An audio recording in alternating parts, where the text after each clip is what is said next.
Hi, welcome back guys. This is your friend, the Luffy Fanfics, back with the amazing fanfiction. This is the second part of What If Godlike Luffy ate mythical devil fruit and became the god? Now before starting, please give this video a like and subscribe to the channel if you want more videos like this. Now let's get into the fanfic.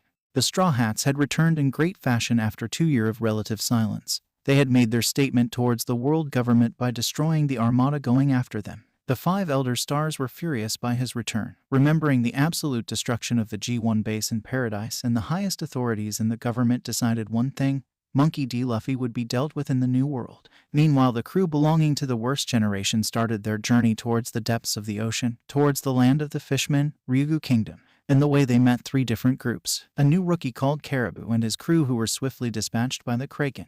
Their captain, whose bounty was 200 million berries, was executed on the bottom of the ocean by Luffy himself, dragging the body of the fruit user outside of the bubble. Luffy stranglehold the man by his neck while the ocean's pressure obliterated his bones, organs, and tissue, making a mess of blood that was later consumed by one of the sea creatures in the vicinity. The second group was a haunted ship called the Flying Dutchman, led by a sea creature called Inumabazu, a man larger than a giant who walked with his 2 feet on the seafloor. An underwater volcanic explosion intervened before any conflict could truly start between the 2 crews of pirates. The third group was met on the sunlit seafloor near the kingdom itself, a bunch of mobsters calling themselves the new Fisherman Pirates, who rode sea beasts and kept them as mounts. These mobsters wished to make the Straw Hats their slaves, and with the ship stranded 10,000 kilometers below sea level, any fight would have had tragic consequences. The Straw Hats made the option to escape by using the coup, the burst, and launching their ship towards the protective bubble of the kingdom. They got immersed in seawater after reaching the second protective bubble, which made them be separated by the sea currents. Luffy held Chopper and Usopp, while Sora, who was 1 foot smaller than her captain, put his arm over her small shoulder and swam up using her incredible physical strength, while Luffy also helped.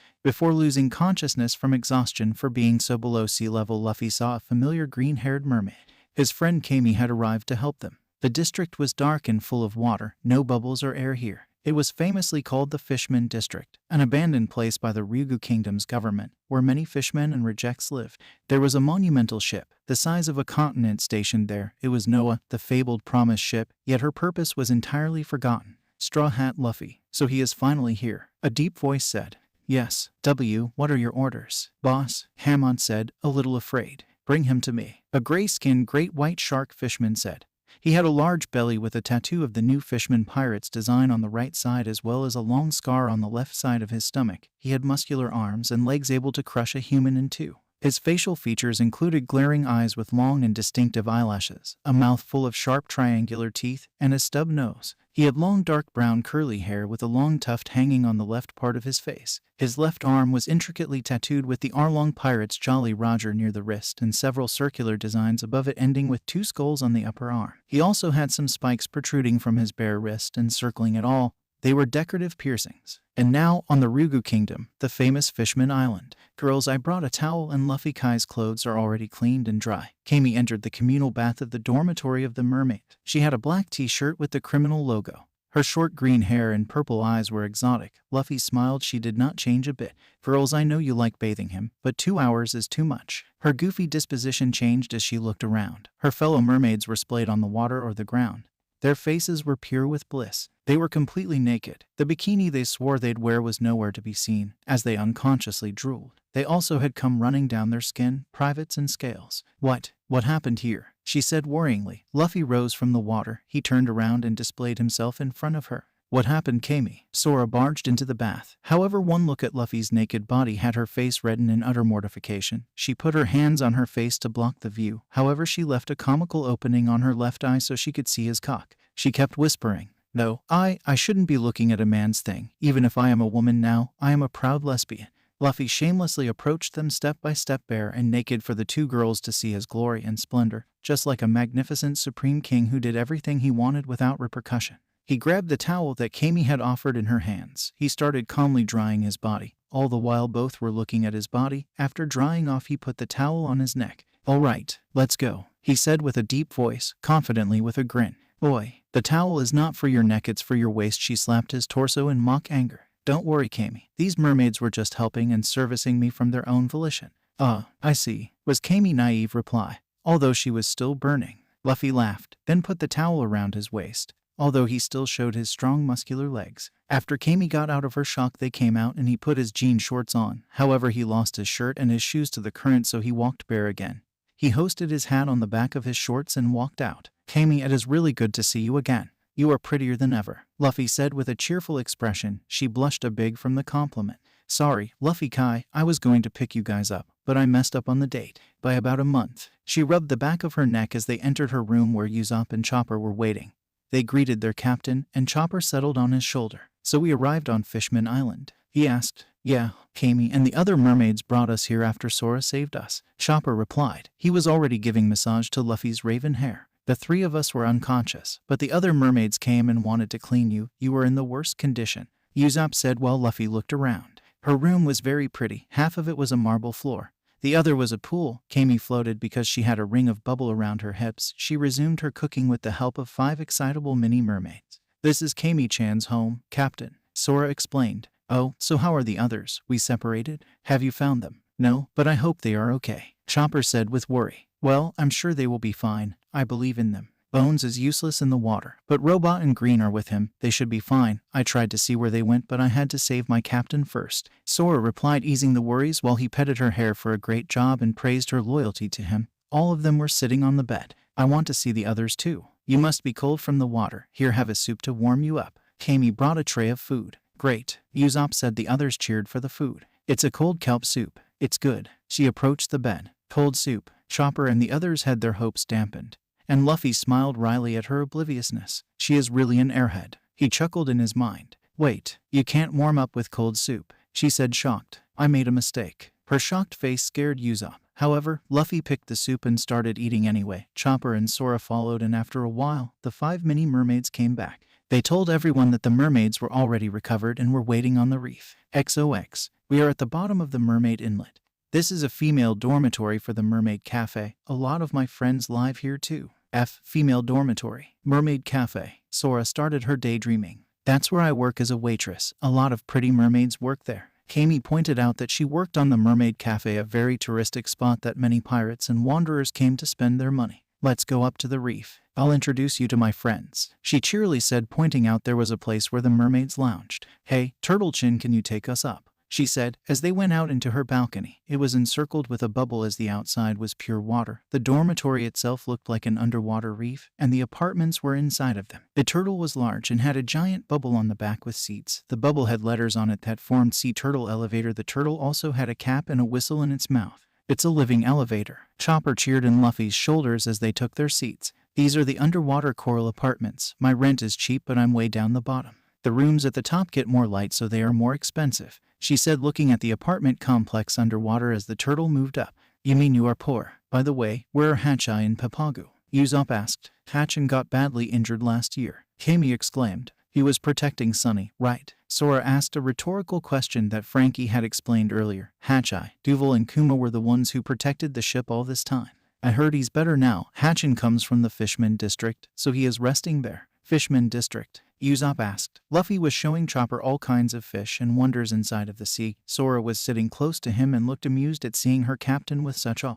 That place is kind of scary. If you'll stay with me, I don't mind showing you around, but... She broke into a cold sweat. She really did not like that place. Luffy wanted to meet with Hachai, but seeing her discomfort about that place, he didn't want to burden her any more than this. She continued speaking. And about Papagu, he's a really famous star designer. He has a huge mansion in a rich area called Fisherly Hills. You are his owner, right? Why don't you live with him? Luffy asked, curiously. Haha. Well, that's not exactly my status. Besides, the clams around here taste better, she said with closed eyes. Luffy saw there was a touchy topic there as well and didn't ask any further than this. They approached the surface, where they could see giant tubes of water sprouting from the surface, creating arches. Kami demonstrated by swimming in them. Both Chopper and Usopp were amazed at how 10 kilometers down into the sea there were clouds, sky, and a light as bright as the sun showering them. Hey Kami, Master Kami on the tube greeted the voice. All of them turned around and were greeted by the same mermaids that were in the bath with Luffy. Now they were all playing in the water. Master's friends are all right as well. They nearly drowned. Hello, you guys don't look so scary. Being pirates, Master has such great friends. Master, is it true that you didn't come from the entrance? Master came here illegally. That's just so wild. I just love pirates. Sora, who was distracted by her captain's body previously on the bath, Now looking at all these beauties made her cry in happiness. She wailed like a crybaby. Luffy caressed her shiny golden hair.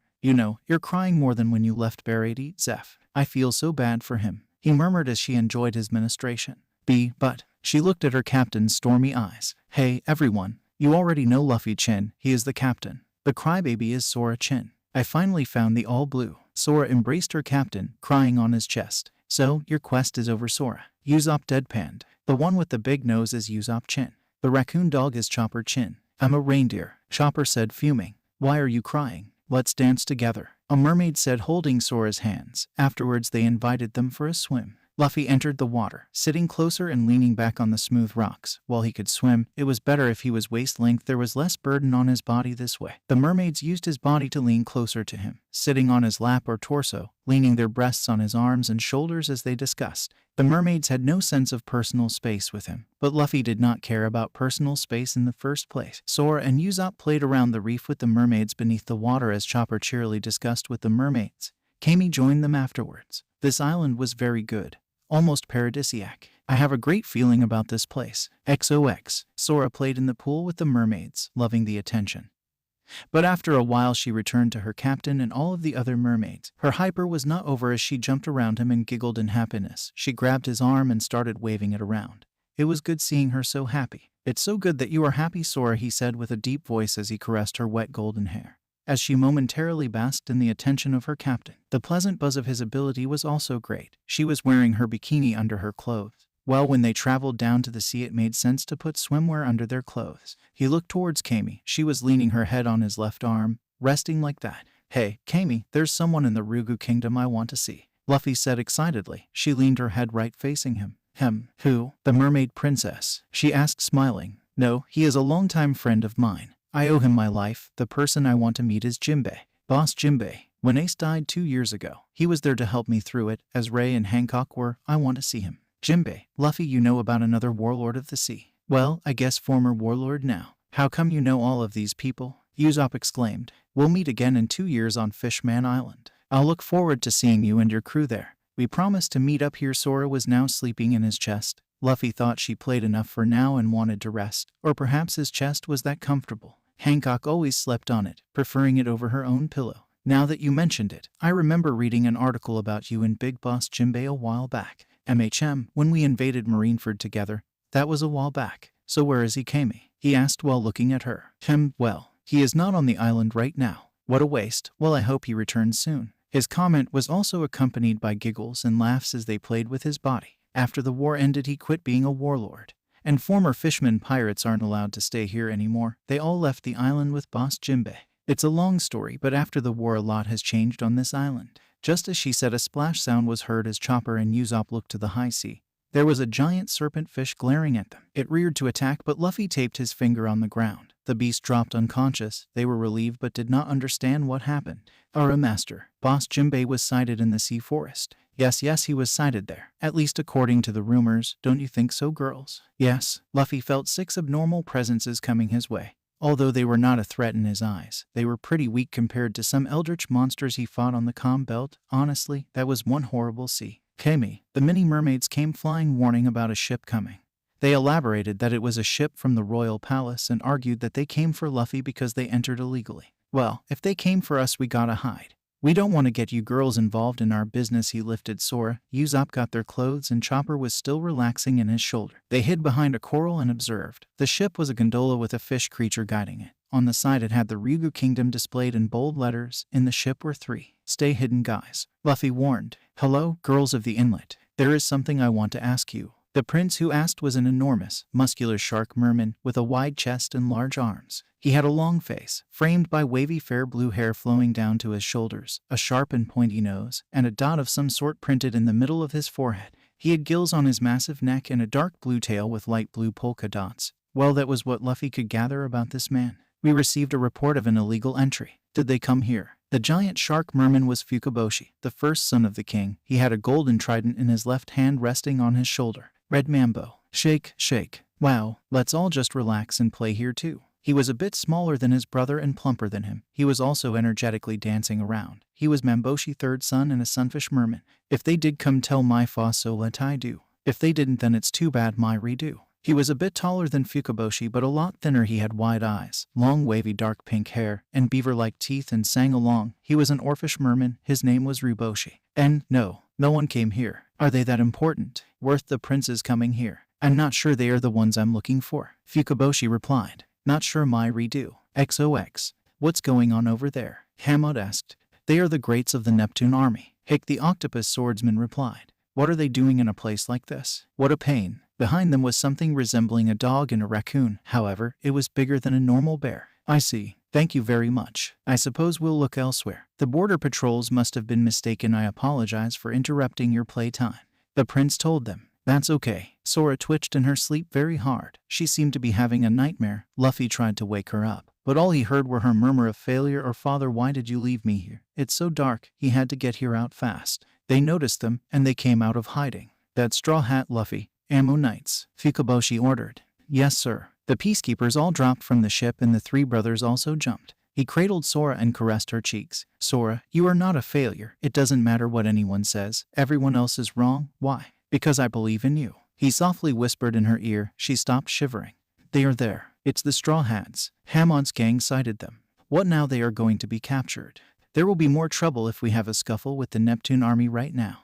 Of all the people, it had to be the princes. Well, it doesn't matter. They are weaklings in the end. The guys from the sea beasts are here. Time to get some payback before we leave, Luffy thought with a glare. Boy Straw Hat, come with me to Fisherman District. Captain Hodi Jones of the new Fisherman Pirates ordered you to come. Fukaboshi-sama, that's Hamad from Fisherman District. I don't care. I don't take orders from anyone, even less if it's another captain, Luffy explained.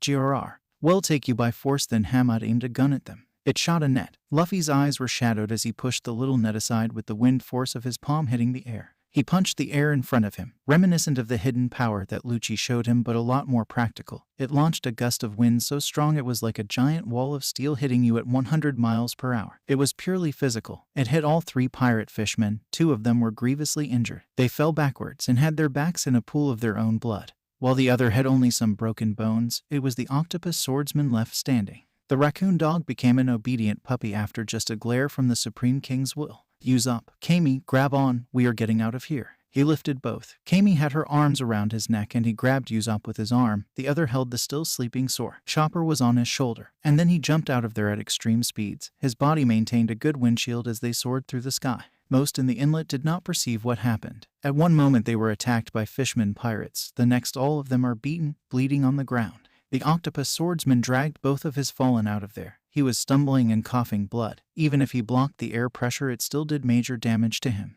It was a mistake to come so underprepared in a fight against a man whose bounty surpassed 500 million. What happened? Master is amazing, one of the mermaids murmured. Impressive. Fukaboshi, the first prince, said. Kami, where should I go? He asked while jumping in the air, like an imaginary foothold. Chopper and Usopp had their eyes comically stretching out, looking towards the ground that was so distant. Kami was mostly cheering. This was better than the roller coaster at Sayabondi Park. Perhaps Madame Charlie's room. I believe we can let Sora Kai rest there. Okay, guide me there. Shit, I didn't want to cause those girls trouble, but I did it anyway. The hatred towards us in that guy's face was concerning as well. I guess prejudice goes both ways as well, he thought as he jumped midair with his powerful leg strength. XOX. I don't believe you girls. Why did you harbor these pirates? I'm sorry, Prince Fukaboshi. They were friends of Kami, and Luffy is a great person. They seemed such nice people. We didn't want them to be charged with the illegal entry. I hope Sora-chan is going to be alright. She seemed very distraught for some reason. You jump to conclusions. Even if the Straw Hat Pirates entered illegally, the Neptune army and our warriors wouldn't be able to do anything against Monkey D. Luffy or his crew. We already know what that man is capable of. We can't afford his wrath, and Boss Jimbe said he is a great friend. Speaking of him, we missed the chance to leave the message from Jimbe. That octopus merman also disappeared. But with those wounds, were Fukaboshi last murmurs as they left. XOX. On the Coral Hill District, right on its port town. On the back room of the Mermaid Cafe, Luffy and his allies arrived. Sora, he caressed her face as she opened her chocolate eyes and stared at her captain. Sora-chin. Sora, did you come too? Usopp and Chopper asked. She was laying on a white bed. Luffy was sitting right beside her and Chopper hugged her waist. Where am I? You're at my friend's house. Luffy brought us here in a rush after you started having those horrible nightmares. Nightmares? I was sleeping. Sora then contemplated. Yes, she was sleeping on the best pillow. The dream started so sweet as she went on dates with her female friends. Oddly enough, Luffy was accompanying her. Then she was about to kiss Nami and Robin and make sexy time with them when her past invaded her dreams. However, during the middle of the nightmare, someone saved her. It was her older sister and Luffy. She did not understand much of her dream, but she would let it rest. For now, it was time to ease the worries she saw in her captain's eyes. XOX. Cheering and giggling were heard as the merman dragged himself and his 2 comrades out of there. Those mermaids are sure annoying. He gasped as blood dripped from his mouth. Now, what should I do with these guys? He looked at both being held by his tentacles. They had bled too much. He didn't know if they were going to survive. The man grabbed his sword in a threatening position as another tentacle brought a bottle of sake to his mouth. He started to sway as he went to the Fisherman district. He had 6 massive orange octopus tentacles in place of legs with large motifs vaguely reminiscent of eyes on them, making 8 limbs with his 2 arms. He had an average, slim pink upper body and 2 human arms. He had unkempt, black medium-length shaggy hair. He had a sleepy look on his face and an unusually large mouth that protruded out from his face. He also had a toothpick in his mouth. He wore a blue shirt covered by a black dirty suit. This was a hitman called Ryugu. He was a very strong swordsman in service of the Fisherman Pirates. XOX. How is the blonde girl? A large mermaid asked. She was a beautiful lady with purple nail polish, red lipstick, and blue eyes with slanted pupils that resemble shark eyes. She had short black hair that covers over the right side of her face. Her tail is dark blue with a dorsal fin on her lower back where her human and fish halves meet, a white patch below the dorsal fin, smaller fins on the lower front and back, and a lunate caudal fin, telling that she was a shark mermaid. She wore a hooded purple blouse that is only buttoned in the middle, revealing her cleavage and stomach, and had a chain around her waist. She was smoking a pipe, although instead of smoke she was releasing bubbles. She is fine now. Thank you for letting us use your room, Madame Charlie. I see, she smiled. Let me properly introduce myself. I am Monkey D. Luffy, the man who has achieved godhood. The madam responded. Godhood? Luffy Chin is a god? Kami asked, confused. His surprise was clear on his face as he looked into her blue slit eyes. He unconsciously rubbed his bracelet. How did you know? He looked curious. While he wasn't afraid of other people knowing his power, he had only revealed its information to his crew and some of the Kuja. I dabble in fortune-telling. It was a hobby of mine until a few months back, but the future is best left unknown. I see, in my opinion, the future might be predicted. There is nothing wrong with that. However, the future can be changed. Everyone has the power to do it. Luffy replied. Charlie had a different opinion from the boy god when it came towards the future, but she would leave it at that. After all, arguing with a god seemed foolhardy. You would always lose. Well, let's leave it at that. Kami, you can take the day off. Show your friends the island. Really, are you sure? Kami asked excitedly. Of course, we haven't had any human pirates here for some time. There is almost nothing to do. The girls from the inlet will come here soon, so we will have enough star waitresses to handle the customers. No humans, but there are enough ships from Sabayati traveling here every month. At least that's what Ray said, or they are not arriving. Nami told us that 70% don't arrive. But what about the other 30%? I see. They are getting stopped by those Fisherman Pirates. Thinking about it, they wanted us to go with them, perhaps to Fisherman District. But what is happening down there? Those were Luffy's thoughts as Sora walked out of the room fully clothed. They greeted her, and she smiled, although you could see she smiled even more when she saw her captain's eyes. Star, oh no, I have to deliver the clams to Papagu. He must be starving, Kami exclaimed. She entirely forgot her delivery. If you are looking for Monsieur Papagu, he's here in the cafe. He said he bumped into an old friend. The madam responded. XOX. I'm sorry I couldn't tell this beforehand, but when she was young, Madame Charlie predicted that many pirates would come to this kingdom, and next year the age of the pirates began. She also predicted the death of Whitebeard as well. Wow, Usopp and Chopper were thrown off by this revelation. I'm impressed, Sora said with a smile. Luffy was strangely quiet at this revelation, but then again the tiny drool escaping his mouth. His eyes focused on the entrance to the cafe, and his sniffing might have something to do with it. This is the main entrance to the Mermaid Cafe. Kami opened her arms, showing the strange reef-like building. It was a very gaudy entrance with the logo on top. It had also some seahorse graffiti on the white walls. I'm hungry. Need food. What is this smell? He sniffed the air. He smelled a lot of seafood. It's a cafe, man, Usopp said, complaining. But it serves food as well as drinks. The specialty is cake and fruits from the ocean. I see, Sora smiled. What about meat? Luffy asked. Mermaids don't eat meat or fish, so that menu is off the table. What we have are things like kelp brulee, seaweed tart, and kelp souffle. But those things are desserts, are they not? Luffy asked, confused. If you want meat, we have shellfish, scallop sandwiches, clam pizza, shrimp and lobster, and some species of crab as well. HRM, I may like lobster and shrimp, but crab is suo guan. He grabbed Sora in a side hug as they went to the cafe. Crab, mermaids, both went singing towards it. But before they could enter the cafe, Brook exited it with 2 mermaids and a familiar star shape on his shoulder. He had kiss marks on his face. Luffy smiled. It seemed Brook had some fun as well. But wait, how? Well, I guess there are things better off not knowing. He looked over to the horizon. An understanding, enlightened face came over him. Usopp in the back asked what his captain was doing. Luffy-san, Usopp-san, Chopper-san, Sora-san, and oh my goodness, Hammy too. Hi, Brook-chin. There you are, Usopp said. Straw Hat, everyone. I missed you guys. And the starfish on Brook's shoulder was Papagu. He did not change much, except for the sunglasses he had. He saw Sora and had a puzzled look on his face. Usopp grabbed him and talked to him in a corner about Sora's basic situation before the star had to be kicked to the moon and back by her rage. Come again, Soul King. You were wonderful. The beautiful mermaid kissed his bony cheeks, while the other nuzzled his afro. Yo-ho-ho. I will, I definitely will, my lovely mermaids. What? Usopp was shocked at how much of a ladies' man Brook became, while Luffy was understandable when he knew firsthand how charismatic the future king of the pirates was. Brook he never guessed. While Brook was quite perverted before, no women gave him the time of day, Usopp guessed it was the fame for being the Soul King.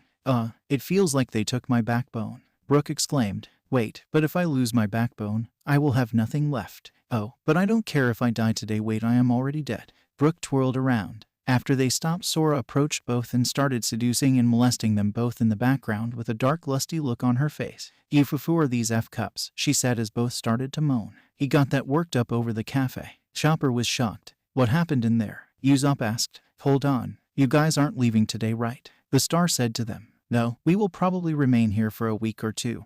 There is no point in traveling if we are not going to explore. Then you can go to the Mermaid Cafe later. Right now I was about to take Bones here back to my mansion. Come with us. You like sea beast meat, right? Luffy salivated if it was meat. Only 2 fish beat sea beasts, sea monsters and sea kings. You have some. Sora, will you cook sea beast meat for me? Luffy asked. Sora returned, nodding happily, straightened her formal business shirt. She left both mermaids panting and moaning on the ground after a great orgasm. Her lusty high was mostly gone. Papagu responded. Of course I have some. I am a wild man. I don't eat no seafood. My main diet consists of savage sea beast meat. Oh, Papagu, here's your clam for today. A blissful look came upon the starfish face as he looked over the clams. Yeah, Kami's delicious calms. You are eating shellfish. Usopp raged over the lie. The mermaids don't really eat meat and fish, but fishmen eat them all the time. There is plenty of cuisine around here in the Ryugu kingdom. That's a relief. Luffy cheered. XOX. A taxi approached the street. It was a fish with a bubble to allow flying. It had a conductor's hat and the lips were a V upside down. Huh, look. Brook pointed at the wall. It had a wanted and danger poster. But this was different from the standard issue from the world government. It had a fishman face with an ugly hat. He had sharp teeth and had a mustache. His skin was an orange-brown. Sora and the others realized that it was probably issued by this kingdom, and the fact it was the same guy they met before the volcanic eruption. It's Vander Decken. Why is there a poster for a ghost here? Oh, wasn't that the guy from the ghost ship we saw? Chopper asked. Get on. Papagu urged them as the others were already on their seats on the taxi. Sora as always at close to Luffy, and Usopp was by his other side as they discussed their sightseeing. They were amazed at how comfortable the seats were. It was equivalent to those soft clouds back in Skype. Why is that man, Vander Decken, is wanted? Luffy asked. They were flying towards Papagu's mansion. He sends a love letter to the mermaid princess every week. He started off with letters in packages, but after a while he sends threatening letters, demanding her hand in marriage. Nowadays he sends dangerous weapons aimed at her. The mermaid princess is too scared to do anything now. Papagu answered. That's right. And her mother, Queen Ottoheim, got mad and sent his 3 sons to look for him. You know the guys we saw earlier. They've got the army with them and yet they can't find him anywhere. Kami cut through Papagu's speech, leaving him sobbing in the background. Equals well. The fact that he was wandering around the seafloor with a ruined pirate ship might clue us in a bit. I think he was looking for treasure of sunken ships, and perhaps he also wanted to hide. He had a Numabazu with him to guide the ship, so I guess that's why they won't find him. Luffy responded after careful consideration. And while the sea here only reaches 10 kilometers of height, the seafloor is vast. We traveled a total of 700 kilometers to reach here. If it weren't for the cascading current, we would arrive a day later, you know. Sora complimented the response her captain. The ruler of this land, the sea goddess, Queen Ottoheim, she has 4 children. The mermaid princess is the youngest at 16. The 3 princes are her older brothers. The army is named after the deceased king Neptune. She described the state of the government to them.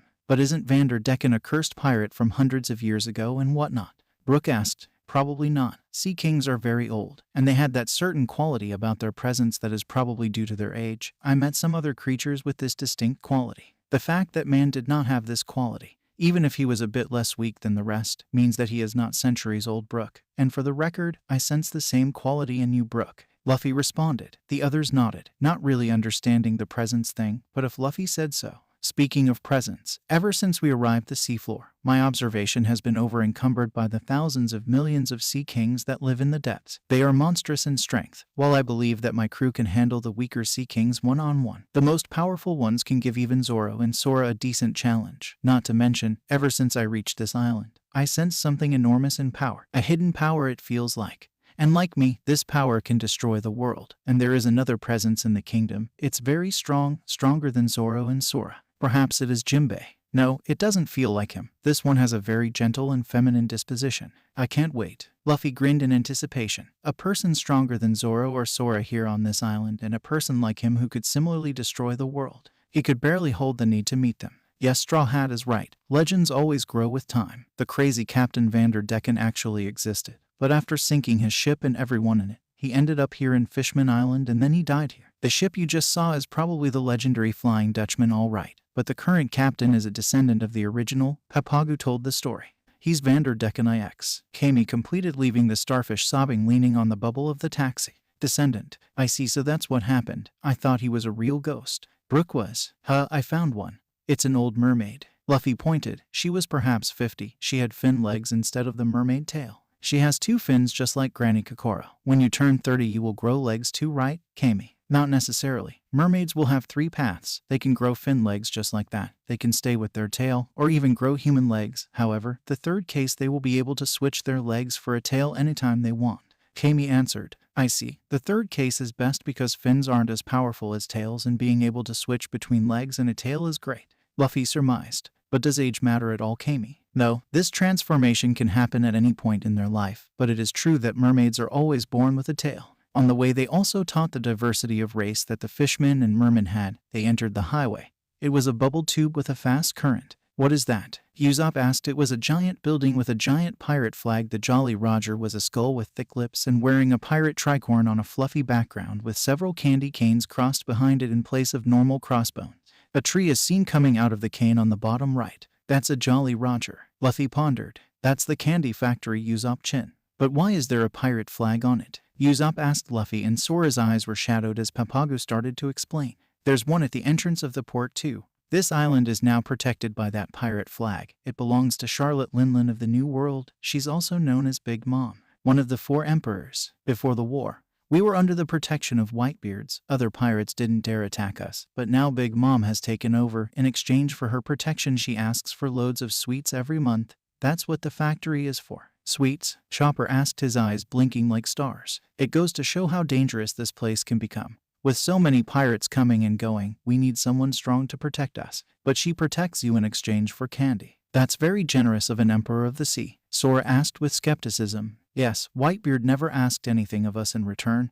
Maybe it's just business. Papagu replied. Big Mom, Charlotte Linlin, she is one of the emperors, the strongest pirates in existence right now. I wonder if she is an alright person. Luffy hoped she was a good person. He really liked the Ryugu kingdom so far. However, he could feel the inkling inside of him. He wanted to challenge the emperors so bad. To become the pirate king, he had to defeat each and every last one of the emperors. Well, he hoped he wouldn't have to fight Shanks. But if both were serious about becoming pirate king, then it would be inevitable that he and Luffy would come to blows in the future. Look up ahead. That's Fisherly Hills, where the rich folk live. That big mansion you see in the front is Papagu's home. But he's just a starfish. Usopp whined. XOX. Back on Coral Hill, near the Mermaid Cafe.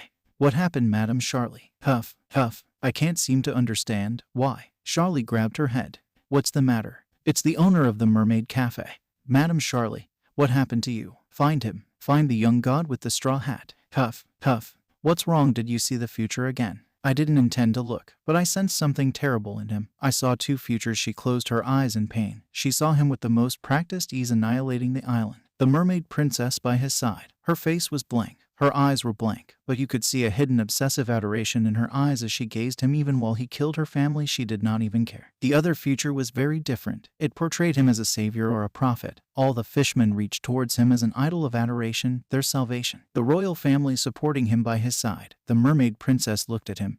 There was still an unhealthy obsession in her eyes, but they were hidden by her teary eyes full of love. What will happen? It's best if we drive him away. But he is a god. There is nothing that can be done. Find the young god with the straw hat, please. Straw Hat Luffy. He will bring ruin or salvation to Fishman Island. She was sweating. Her forehead was banging with pain. She was delirious as she said her last. 20 meters away from her was a mermaid with a height of 14 feet, a little bigger than Madame Charlie. She had a golden tail, a belt made only of precious pearls that ended in a silk cloth covering her navel. Her belly button and torso was on display. She had quite a bit of lean muscle hidden underneath her soft skin. She had creamy white skin with a few rosy blushes on her shoulder and elbow. She had a bikini made of flowers that softly held her giant breasts. She had a ruby stone collar around her neck with blue gemstones attached. She was a beautiful mermaid with golden wavy hair. Her golden blonde hair was partially held up in 2 loops behind her head. Her eyes were a kind sea blue. She also had a ruby stone tiara in her hair. She also carried a huge 12-foot trident. It was violet in color and had a corrupted look. The eye in the base of its 3 tongues did not help with its appearance. The 3 tips had a reddish-white glowing metal, giving it a deadly exotic look. She wielded it in her left hand, hovering over her shoulder. Behind her were some bodyguards from her Neptune's army. This formidable woman was the queen of the kingdom, the leader after the death of Neptune. She was Queen Ottoheim. After the death of her husband, she has changed a bit. While she still looked for peace, she was not a pacifist as she used to be. In fact, she became the greatest warrior of the Ryugu kingdom. She had to become strong to protect her children, although she was still limitlessly kind to everyone.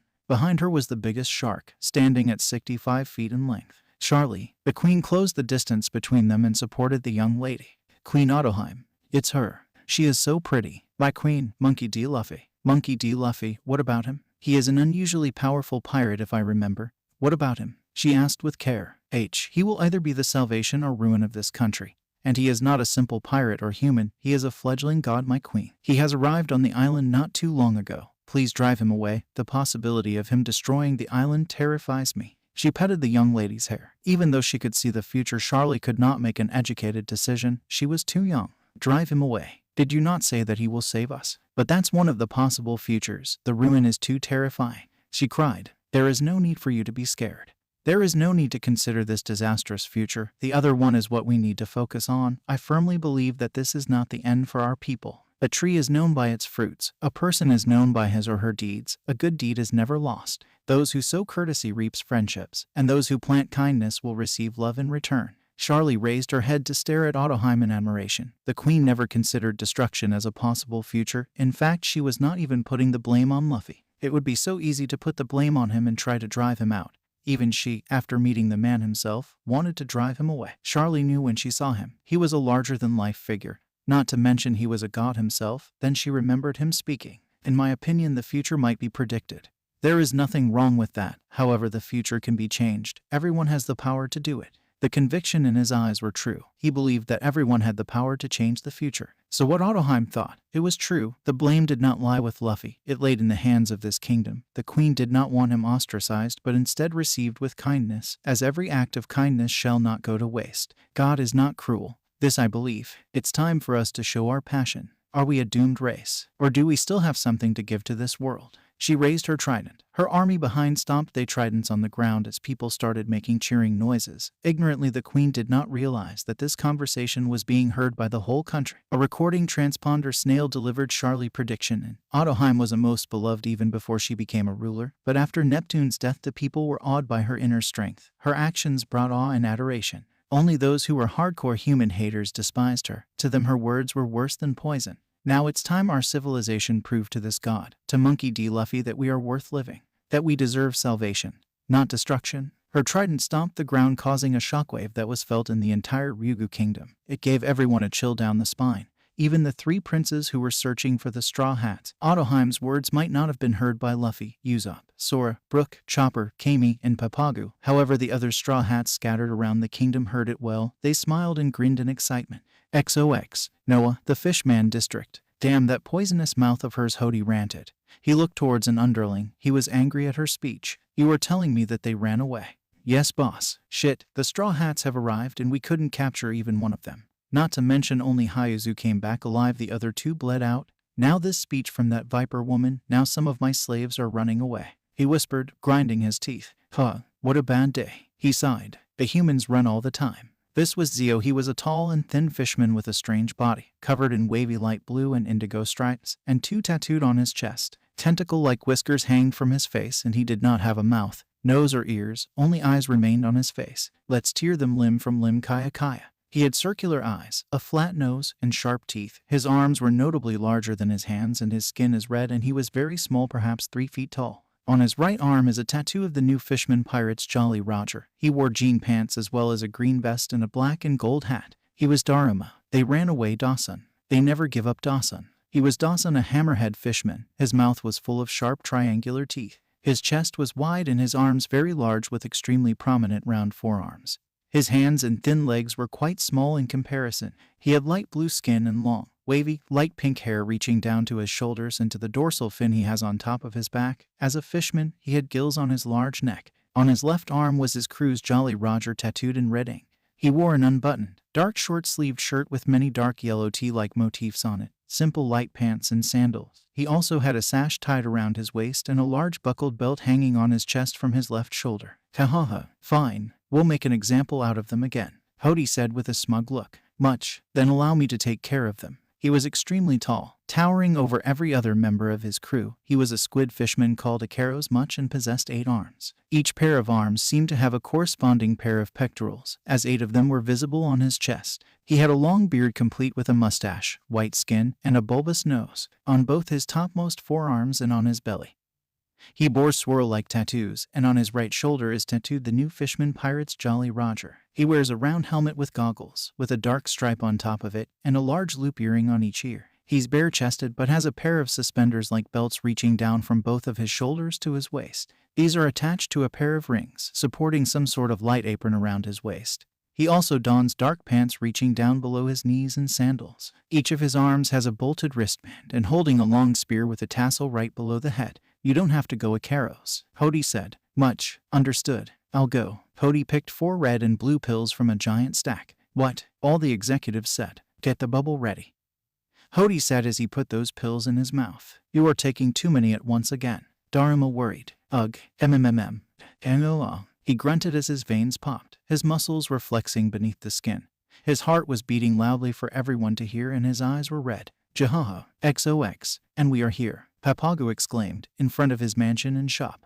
Welcome back, master. This is my place, Papago exclaimed. It's Straw Hat Luffy. He's being accompanied by Monsieur Papago. The murmurs started as they gazed at the incredibly handsome man walking near one of their celebrities. He was the savior they heard about. Seeing him up close, they did not know how to treat them. The savior. The murmurs continued as Luffy looked around. Sora also looked around to see what they were going on about. Finally, they looked at each other. They tilted their heads as question marks started appearing behind them. I am the president and celebrity designer of the criminal brand here. She is inside, Luffy said, pointing to the store. My designer clothing is all over the world. Papago continued but was promptly ignored. The first floor of the criminal store, Luffy chin. But who is inside? Kami said. I'm telling you, everything in your store is overpriced. Even if it's really cute. A fuming voice reached their ears. Who's complaining so loudly? Usopp asked. He had a hand on his forehead as he looked around. But Luffy already had a happy disposition. Sora also was happy as they had sensed her presence since they got into the taxi. She licked her lips. I'll give you 10,000 berries. And I'll add 50 articles of clothing extra. It's my last deal. The fuming voice was Nami. That's less than half, miss. And you are adding even more. She is the complainer. Usopp whined. Hey, Nami. Luffy arrived in the store. He and the others were greeting her from the distance. She rushed forward and gave a tight hug to her captain. Luffy, you came. Here, let's show this man how to do business. Oh, and Kami is here too. Hey, she dragged Luffy towards the counter. Here, now this gentleman wants some more discount. The last price is 5,000, isn't that right? She glared at the cashier. But miss. Luffy put his forearm on the counter, the weight of his muscle causing a stomping sound on the wood. His intense eyes focused on the cashier. The man should have been grateful to do business with his wonderful navigator. Who did this man think he was to refuse such a thing? But Luffy's eyes became even fiercer as he glared at the man. Nami leaned by Luffy's side, her bountiful breasts pressing against his left side, while Sora did the same in the other. Luffy's iris glowed a gray hue, intimidating the man even further. Hodi, what is happening here? Papago arrived with the others as the rest of the Straw Hats facepalmed in the background as Nami used her captain for intimidation tactics. The fact that Luffy went along with it and Sora as well, something was wrong in their head, was what Chopper, Brook and Usopp thought. Phew, Monsieur Papago, you came at the right time. I have some difficult customer on my hands. The cashier was relieved to see the owner right here. What's wrong with your store? Everything is such a rip-off. Nami swiftly grabbed the starfish cheek and pulled his body to her height. Why, you have to pay a premium for the brand name. Designs, and I'm very popular.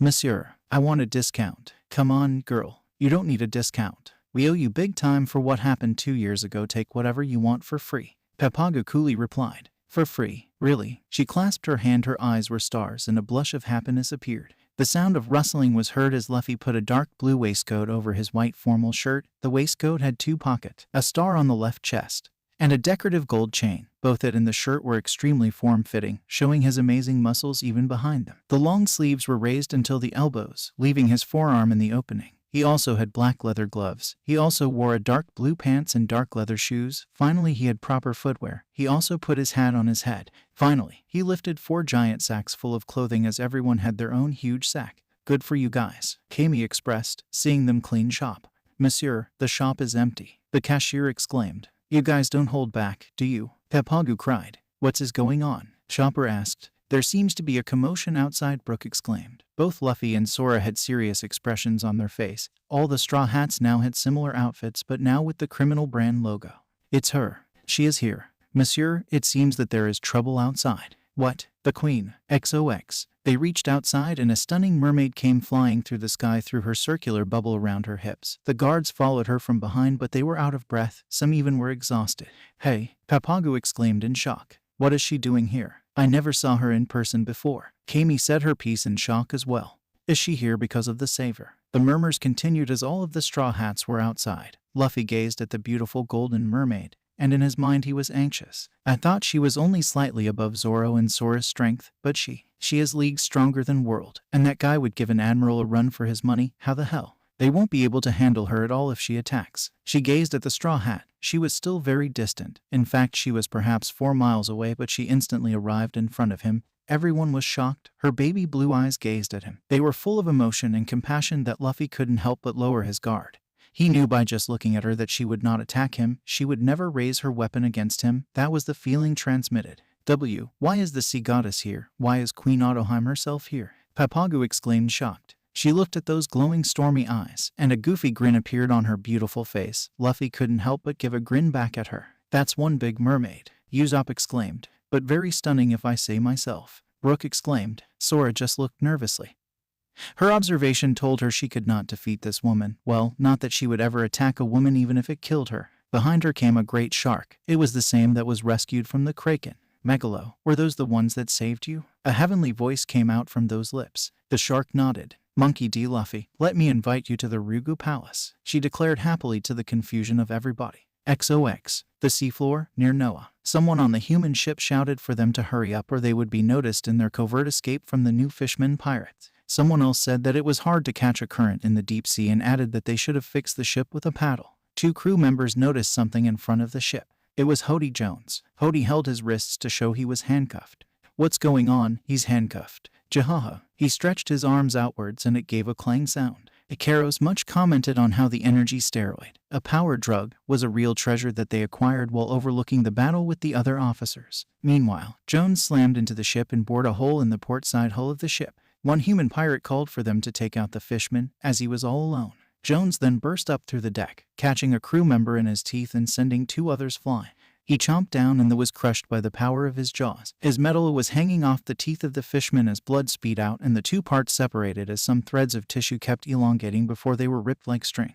A massive burst of blood ran down Jones' face as he smiled. The captain then stated he had fought fishmen before and overcame everything in front of him to come this far into the Grand Line.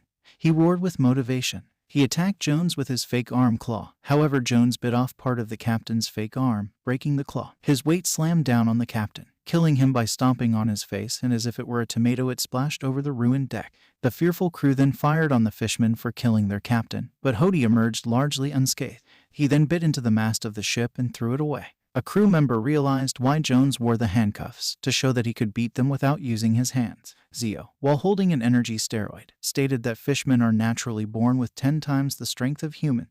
One energy steroid raises their power twofold, and taking 2 would boost their power another twofold, so 4-fold in total. And since Jones took 4, he was at least 160 times stronger than a normal human temporarily. In exchange, part of their life was shaved away, but they did not care, as they would carry out their plans without the fear of death. Jones went on to talk about how Fisher Tiger's life was destroyed by humans, as was Arlong's will. He went on to say that the fishmen will end their dark history in this generation.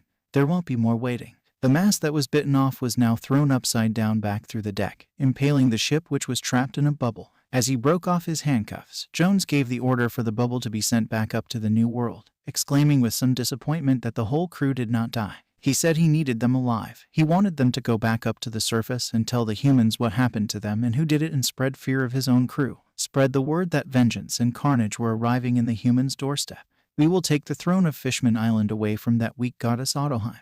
Then we'll drag humanity into the darkest abysses of the ocean, and the whole world will know that the fishmen are the superior race. Jaha, Hodi exclaimed, taking in the cheers and praises from his underlings. Monkey D. Luffy and the others had arrived after a storm of trouble in their descent to Fishman Island. Luffy had woken up to the care of the mermaids who worked in the celebrated and famous cafe. They treated him very well, to the surprise of Kami and Sora. Speaking of Kami, she gave them a tour of the reef, and they played around with the mermaids until a force of the royal family arrived and forced Luffy to hide while Sora experienced nightmares about her past. They were found by the new Fisherman Pirates, containing both Hamad and an octopus merman, the same group that had cornered the Straw Hats in the seafloor earlier. Luffy unleashed a devastating attack that killed or debilitated all of them, with only the octopus merman surviving the attack.